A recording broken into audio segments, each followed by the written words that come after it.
SpongeBob Simulator had all the makings of a hit Roblox game. An active player base, gambling, and tons of potential. But then, suddenly, it all started falling apart. Players vanished, updates stopped, and the developers went silent, leaving the community left with one question: what really happened? SpongeBob Simulator, developed by GameFam, a company not well liked by many in the community, started as a paid beta with minimal gameplay. On September 9th, 2023, players could access the first look beta for 99 Robux, and later on, the price was changed to 49 Robux for the standard beta. The core gameplay revolved around opening clams to unlock characters from SpongeBob SquarePants.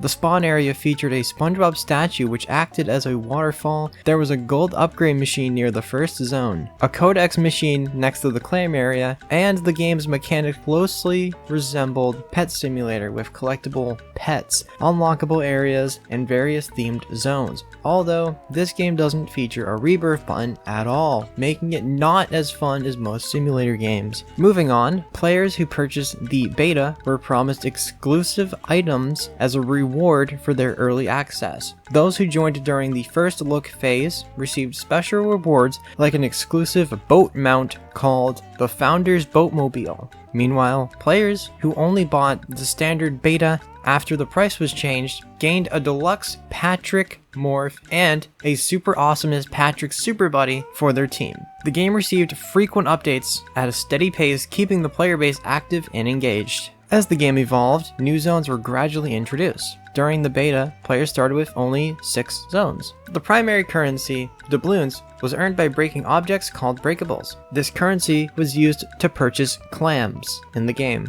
Meanwhile, rubies served as premium currency for purchasing special items later in the game's lifespan. Customization was a big part of the experience. Not only could players collect character morphs, but they also had access to emoticons and emotes for self-expression. For collectors, the game featured a buddy codex, which was in the beta and has since been brought over to the main game. It tracked progress in collecting every buddy from specific clams. Completing these codexes rewarded players with valuable bonuses such as Stardust, an item used to upgrade morphs to higher levels. Leveling up morphs gave the player more power-ups, which I will talk about later on. Con Street, the first zone, had a golden buddies upgrade machine, which required you to use 5 of the same buddy to create a singular golden one. Doing this makes your team stronger than it was before. Almost every zone has an imagination station, which gives out random quests, and once completed, you would receive random bits of Stardust for your morphs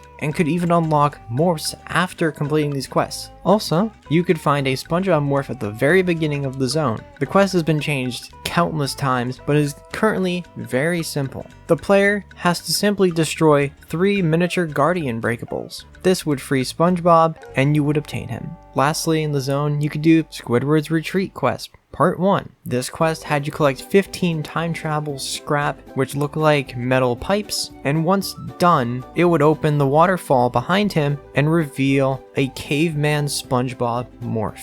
Jellyfish Fields was placed after Con Street. It is the same size as the previous zone, being 4 areas, and has references and secrets. You can find Squidward's Retreat quest part 2 here. It requires you to find 15 golden spatulas this time to access a cave behind him with a secret rubies clam costing around 2,500 rubies. It gave an exclusive buddy called the Dragon Jellyfish from a later episode in SpongeBob. The zone also had many limited event morphs placed in it, such as Magician SpongeBob, Kevin Cucumber, and Jellyfisher Squidward. There is a permanent morph, however. Squidward is trapped in a bubble, and you must complete the quest to save him. Most quests often require you to open a large amount of clams as well. There are many more morph events that have happened in the game, but I will not be talking about those as they aren't as important as other things. At the spawn area of the full release game, players could get buddies by paying Robux, essentially gambling for a chance to get rare or special buddies. These buddies are labeled as deluxe and are a percentage as strong as your best buddy. These offers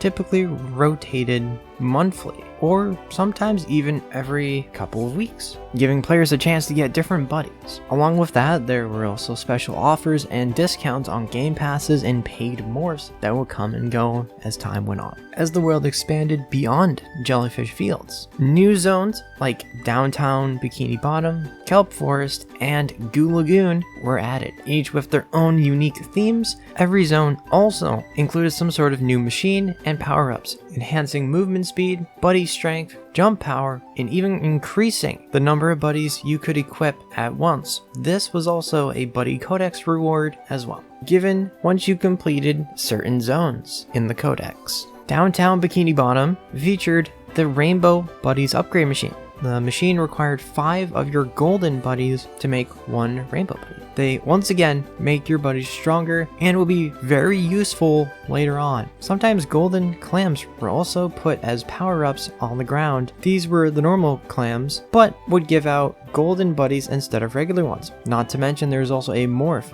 the players can get by doing Squidward's Retreat Quest Part 3. This one required you to collect 15 wanted posters of SpongeBob, and you would be rewarded with the Hall Monitor SpongeBob morph. Kelp Forest added new secrets and a daily machine that gives the player a plankton-themed guardian clam to open. This machine was called the Buddy-O-Matic and was available every 24 hours. This zone has a secret Jeffrey Jellyfish clam that can be purchased for 5,000 rubies. It is unlocked after completing Squidward's Retreat Quest Part 4. It involved finding 15 logs of wood scattered around Kelp Forest, which then removed the vines blocking your path to the clam. At the end of each zone, players faced a gate guardian controlled by Plankton, determined to block their progress. These guardians grew stronger with each new zone increasing in health as players advanced. However, they could only be defeated once. Upon victory, they dropped plankton-themed clams in bubbles, which had a time limit before they either disappeared by themselves or went into your inventory after breaking them with your buddies. When opened from the inventory, it rewarded players with special buddies called goobers. These buddies scaled in power, typically being around a percentage as strong as a player's best buddy, once again being very similar to Pet Simulator. It is good to note that the deluxe buddies I've mentioned earlier also do this exact same thing. Kelp Forest leads into Goo Lagoon, a zone that features a Larry the Lobster morph obtained by completing a set of quests which usually consist of destroying breakables and or collecting items. Larry has his own tab in the morphs page despite only having one variation of the morph. There is a small Stardust station in the zone allowing the player to get a small Stardust potion every 24 hours. After Goo Lagoon, the next zone, Bottom Feeder Lane, was introduced, featuring iconic locations like the Chum Bucket and the Krusty Krab. There is a Plankton morph, which is awarded after completing quests again. Up to this point, most zones followed a similar structure, each containing 4 areas and adding at least 1 morph per zone. Despite progressing through different zones, the gameplay remained largely unchanged, with only the in-game currency increasing as players advanced, and the power increasing. This zone did feature a small boss fight, however, which was a gate guardian, but you could defeat it multiple times to get essentially the same clams that normal gate guardians drop. It was 6 rounds of you attempting to take the health down with your buddies and collecting the clams in between rounds. Every round made the health get higher and higher. Many more boss fights appear later on in the game and are similar but drop slightly different clams. These bosses tend to spawn randomly, but later on allows the player to spawn the bosses themselves. Before you experience the boss, you can also use the Plankton Supermerginator to merge your goober buddies together to make them a higher percentage. You can also do this with deluxe buddies. For example, merging 10 of your 85% buddies turned one of them into a 95%. However, merging a lower powered goober, such as a 50% buddy, would require 100 of them to create a singular 85%.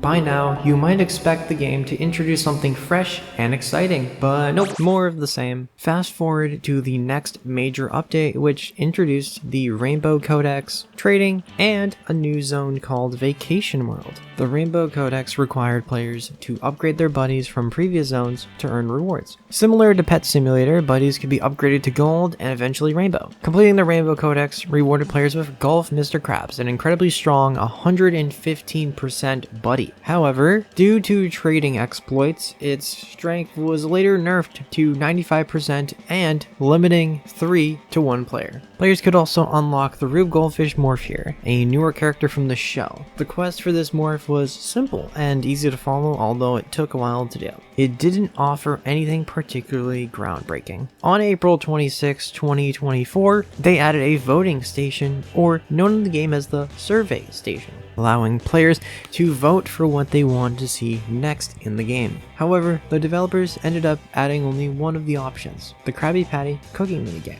which wasn't even a minigame. It was an AFK game where all you had to do was collect ingredients and sit there and wait. No one liked this, but the developers didn't care and moved on. The other ideas that could have been implemented were as follows: housing and trading hub. These were things that a large majority of players wanted but never received. Just one of many flaws the development team faced. The voting station was removed on May 17, 2024. After Vacation World, we enter Shady Shoals and Mermalair, a visually appealing zone that featured a Mermaid Man morph and its own set of quests to obtain it, and a machine called the Wumbonator, which allowed the player to change a percentage buddy into a regular looking buddy, but still retain its percentage effect still. A very confusing machine, but in practice makes sense. The zone also had a Man Ray boss fight, which wasn't available at launch. It took about a week for it to be added to the game. The fight itself was essentially a glorified breakable challenge. Much like the previous boss in Bottom Feeder Lane, this one also consisted of 6 rounds where the player had to take the boss's health down and break clams within a time limit between rounds. Of course, this one was Man Ray and not a Gate Guardian. Defeating the boss gave the player a morph of Man Ray. After leaving the Mermalair, players were introduced to Medieval World, a zone heavily inspired by the SpongeBob episode Dunces and Dragons. This zone included a huge castle and Planktonomor's Tower, offering beautiful, detailed interiors and plenty of hidden secrets for fans of the show to discover. The zone had an area where you could use rainbow buddies to get different varieties of potions to either temporarily increase buddy power, doubloons collected, and rubies collected. It was called Plankton's Potions. They were all different colored potions, buddy power being pink, doubloons potion being yellow, and of course rubies potion being red. Going further into the zone brought you to Night SpongeBob, a morph that you could collect by completing the quests associated with it and collecting the items. After Medieval World, players were introduced to Rock Bottom. This zone featured the Skeleton SpongeBob morph along with new power-ups for both your character and your team. Next to this morph to the right, there is a machine that sells chocolate bars, a reference to the episode of Rock Bottom. These chocolate bars made your buddies target breakables faster when you had auto attack on, so around 50% faster. The zone also had plenty of secrets and references, such as all these wonderful buildings around me. At this point, the player base was still thriving and the game reached its peak with the release of Atlantis. Atlantis was massive. Way beyond previous zones, it added the King Neptune morph into the game, which was obtainable through a somewhat simple set of quests. Although the zone wasn't massive at the start, it launched with only 4 areas similar to other zones, but later received a Part 2 update, adding 4 more areas, more clams, and making it the largest zone in the game. And introducing a tank boss fight. This was the first boss fight to implement anti-AFK tech, making it more challenging and interactive. When defeating the tank boss for the first time, the player is rewarded with the Captain Magma Squidward morph and a disguised Dave buddy. The boss also introduced new clams to get and the first ever free ginormous buddy in the game. It was a black version of the Gate Guardians, but as a buddy. Previously, before this update, the only way to obtain a ginormous buddy was to give into the gambling side of the game and not even be guaranteed anything. For context, a ginormous buddy is the strongest buddy type in the game. They are always 150% as strong as your best buddy, so this update was huge. As quickly as it was added, players started using alternate accounts to farm the boss and get as many ginormous guardian bot buddies as possible. Atlantis was insane, from incredible attack attention to detail, but it did feature one pretty interesting machine, the potion merge machine in the part 1 update. It allowed players to merge potions into stronger potions that lasted longer and had better temporary effects. But let's keep going. After completing Atlantis, players entered Western World, a smaller zone compared to the previous one. This zone introduced Rainbow Codex number 2, which required players to collect rainbow buddies from earlier zones, and completing it rewarded you with a football Squidward buddy. There was also a Cowboy SpongeBob morph, which required you to collect wanted posters and destroy breakables. A building in the zone gave players the option to buy potions from it, however they were random and could be purchased with rubies. Other than that, the zone followed the same formula as most other zones. A morph, some clams to buy, and of course a gate guardian to defeat. Once that was taken care of, players moved on to Planktopolis. This zone's boss, Plankton Mech, was pulled from another SpongeBob game, Plankton's Robotic Revenge. The areas have only one type of breakable, floating chests. The zone was also based on the iconic Planktopolis from the first SpongeBob movie, if that wasn't obvious enough. And also they had the Krusty Krab 2 as a reference to that movie as well. This update also added the ability to spawn bosses, and added an item called Boss Spawner Part. These could be found in various different areas and zones. The first one could be found at the Goo Lagoon Pier at Area 7 in Goo Lagoon.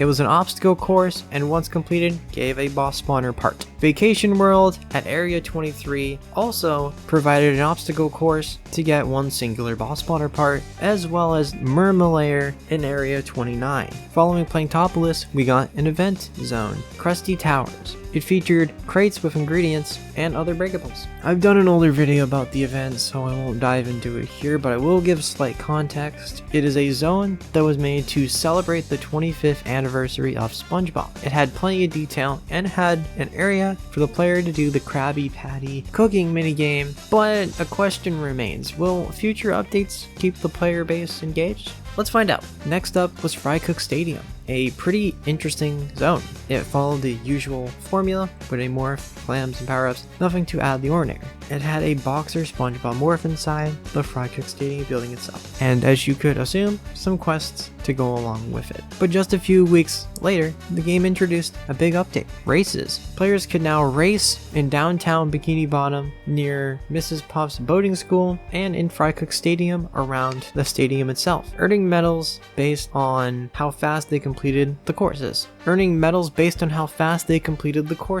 These medals could then be used to purchase different vehicles, adding a fun competitive element to the game. Leaderboards were also added alongside these races. Many users got insane and unbeatable times. While the update itself was enjoyable, it also felt like the last one where real passion was put into it. From this point on, the update seemed to lack the same level of excitement and creativity as previous ones. After the previous updates, we were introduced to Tentacle Acres, a zone based on the SpongeBob episode Squidville. While it had plenty of detail, much of the zone reused Squidward's house model repeatedly. Not surprising, since they didn't need to create new houses. Grillium was a morph that the player could obtain in this zone by doing quests as usual. But to be honest, this zone wasn't as exciting as the next one, Glove World. But before we talk about Glove World, an update released after Tentacle Acres, adding objectives and an objective shop. You were awarded with wacky bucks for completing quests. In the shop, you could purchase potions, mounts, chocolate bars, and morphs. The two morphs in the shop were PJ SpongeBob, which costed 3,000 wacky bucks, and also Karen for 6,000. The currency of wacky bucks was also in the beta before being added into the full release game. Now on to the next zone. Glove World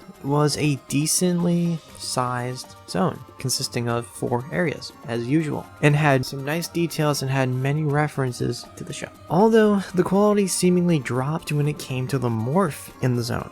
It was Glove World SpongeBob, but the picture for the morph was just SpongeBob, and not even the correct icon. This was never fixed either. The update did, however, add daily rewards to the game, which never changed and were only for 14 days. The amount of people playing the game wasn't too high. The player base started to decline. The next update, though, might give the game a shot at reviving its popularity. smaller update was released weeks after the Glove World update. It added collectibles to the game, which could be collected in the first 4 zones by destroying breakables. After collecting 3 sets of items for each zone, player would be rewarded with different things. For example, getting all the collectibles from Jellyfish Fields would give the player an Atlantis boss mount, and getting the collectibles in Kelp Forest gave the player a Survival Patrick morph. Collecting every set of items from all 4 zones gave the player a Karate Suit Sandy morph. On November 15th, 2024, the developers added a season pass to the game, with many rewards simply being past morphs and clams brought back. This included older Roblox clams and an old event morph, Director Mr. Krabs, and a newer Miss Appear Sandy morph. The pass had other rewards that consisted of Stardust bottles, wacky bucks, power-ups, random potions, and boosts, and rare buddies that are no longer rare. Getting to level 20 in the premium side of the Season 1 pass would give the player a Flying Dutchman morph. There is still a morph that might never be released due to the popularity of the game. Previously, the game would release morphs if the game hit a like goal. The current morph that is waiting to be released is Peeking SpongeBob, which unlocks at 100,000 likes. The one before this one was Captain Tightwad, a variation of Mr. Krabs, which once upgraded only gave rubies and no power-ups. The current last zone, Dream World, is a zone based on the SpongeBob episode where SpongeBob has that crazy dream where it's a ton of different people's dreams. The zone featured a Flying Dutchman boss fight, which, when defeated, rewarded the player with the Flying Dutchman Squidward morph and some Flying Dutchman themed clams. The zone also had a library, a concert hall, Pearl's Dream, and a Pearl morph, as well as a boat in trouble. Wait, what?